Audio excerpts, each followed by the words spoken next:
Buenas tardes, jóvenes de sexto grado. Bienvenidos a la explicación de el segundo tema de ciencias naturales o de biología sexto. Para el día de ayer estuvimos socializando vía Zoom el tema o la situación problema del tema de transporte celular. Ya esto debe de estar copiado en sus cuadernos, está en el foro. Entonces procedo seguidamente a realizar la explicación del transporte de sustancias en la célula o transporte de sustancias en la célula a través de la membrana celular. Y para este caso voy a utilizar el libro. Puedes ubicarte en la página 28 y 29 de tu libro de contenidos que la vamos a utilizar para la explicación.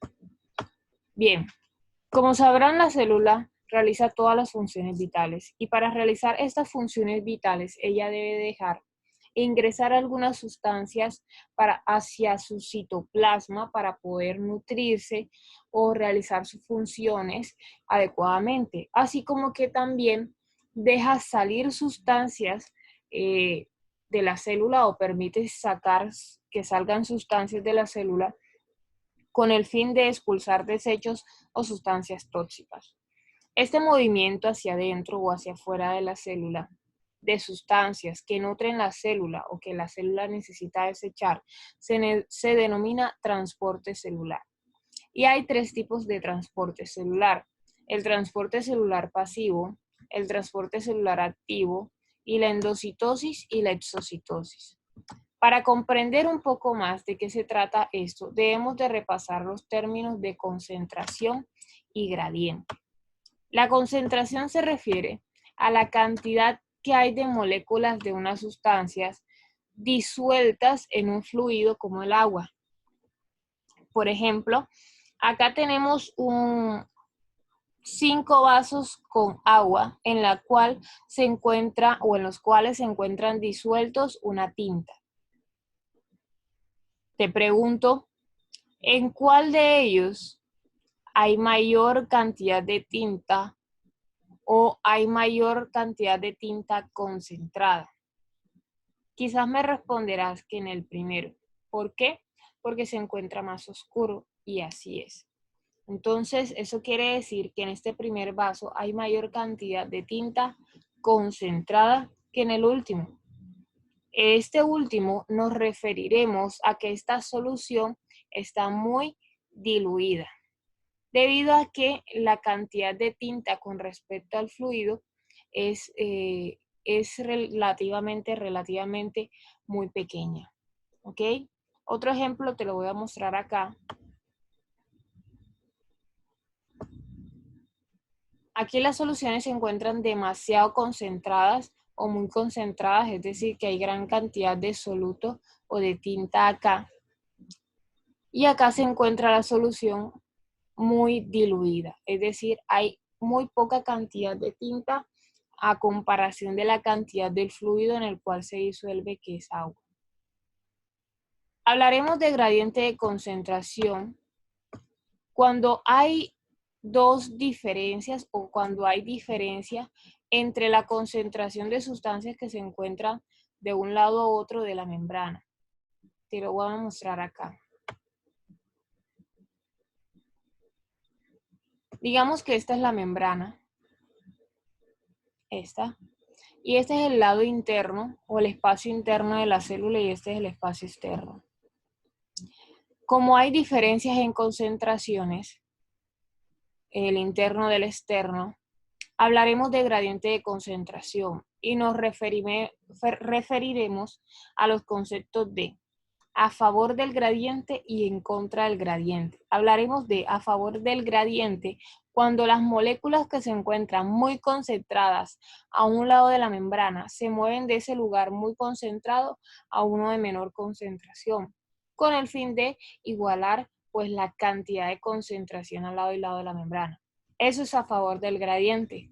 Las moléculas se mueven desde donde están más concentradas hacia donde están menos concentradas y no necesita un gasto de energía. Hablaremos entonces de en contra del gradiente cuando las moléculas se mueven desde donde están menos concentradas hacia donde están más concentradas. Y esto sí requiere un gasto energético. Ahora sí, veamos esos tipos de transporte, el pasivo, el activo y la endocitosis y la exocitosis. En resumen, el transporte pasivo se trata de el movimiento de sustancias a favor del gradiente de concentración. Es decir, que se mueven desde donde están muy concentradas hacia donde están poco concentradas y para de esta manera obtener igual cantidad de concentraciones a ambos lados de la membrana. ¿Ok?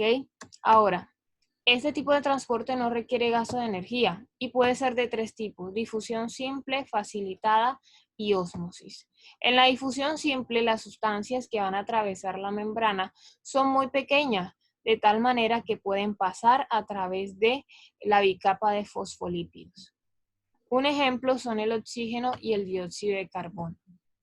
En la difusión facilitada, las moléculas son un poquito más grandes, de tal manera que estas no pueden atravesar a partir de la bicapa de fosfolípidos, sino que necesitan, por así decirlo, como una puerta de mayor longitud, de tal manera que puedan atravesar por allí.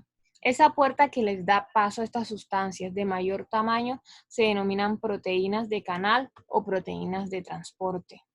¿Sí? Repito, atraviesan aquí moléculas mucho más grandes que las que atraviesan la membrana en la difusión simple. Estas moléculas pueden ser moléculas de azúcares como la glucosa o átomos cargados eléctricamente.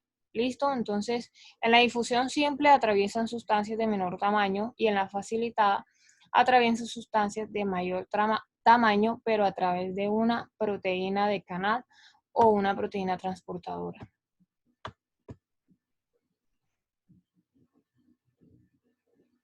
Hablemos ahora entonces de la ósmosis, que es el otro tipo de transporte celular pasivo.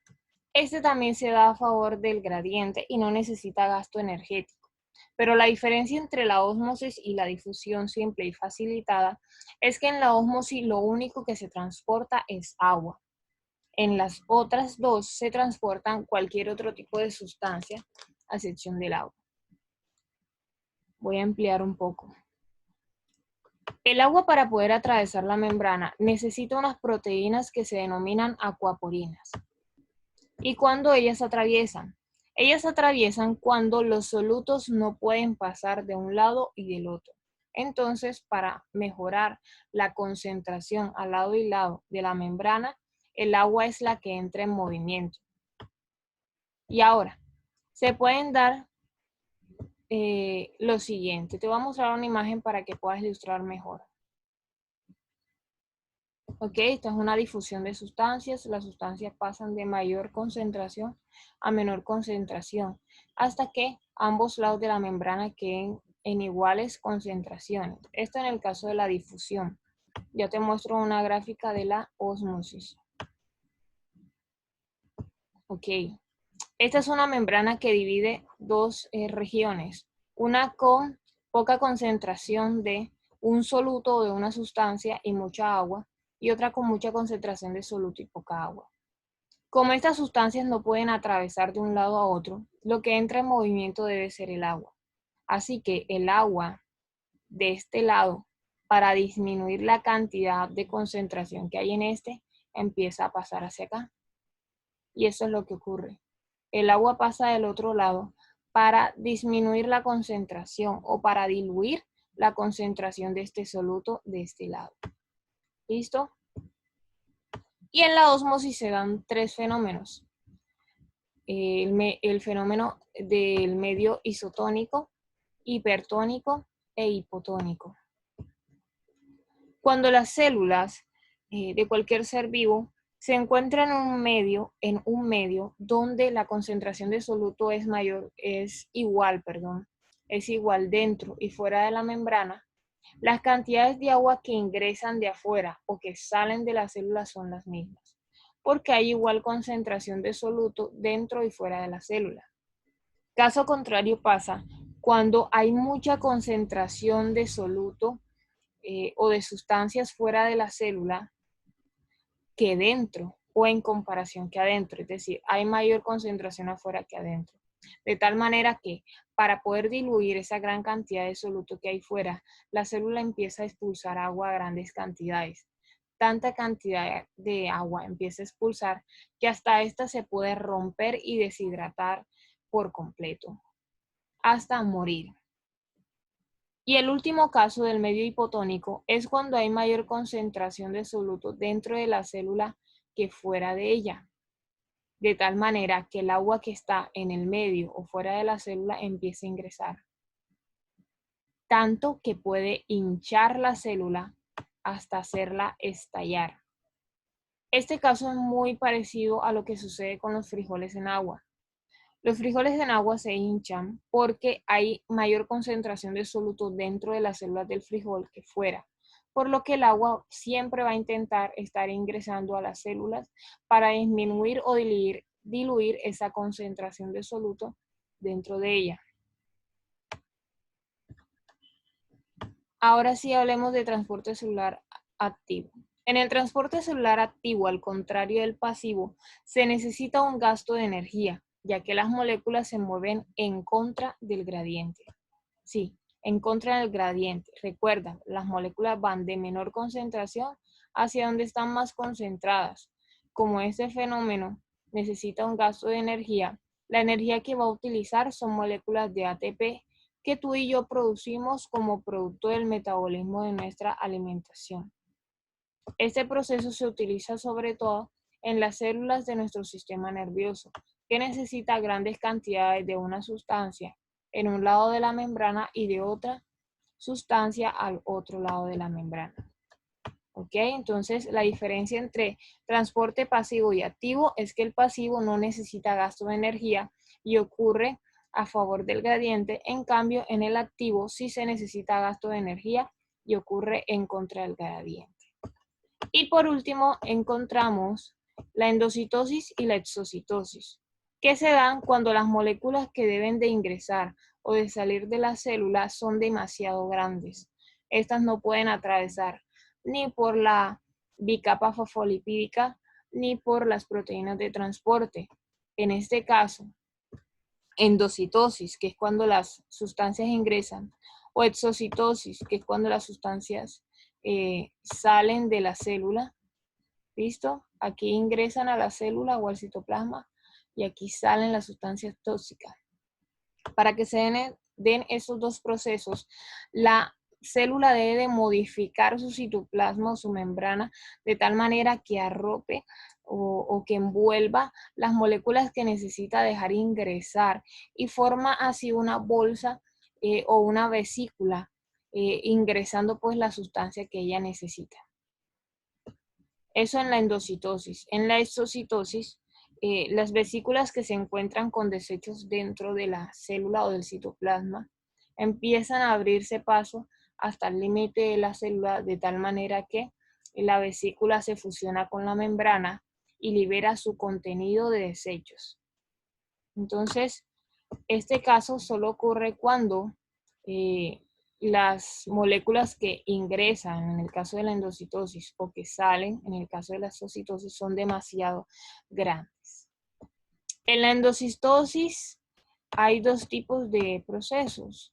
Pinocitosis, cuando lo que ingresa a las células son líquidos, y la fagocitosis, cuando lo que ingresa son sustancias sólidas. Entonces, listo, chicos. Eso sería todo por hoy. Recuerden repasar estas clases. Pueden ingresar también aquí a otra forma de explicar, ahí mismo en su libro virtual, y van a encontrar unas explicaciones muy interesantes. Entonces, gracias, que pasen un buen día y espero que hayan entendido la clase del día de hoy.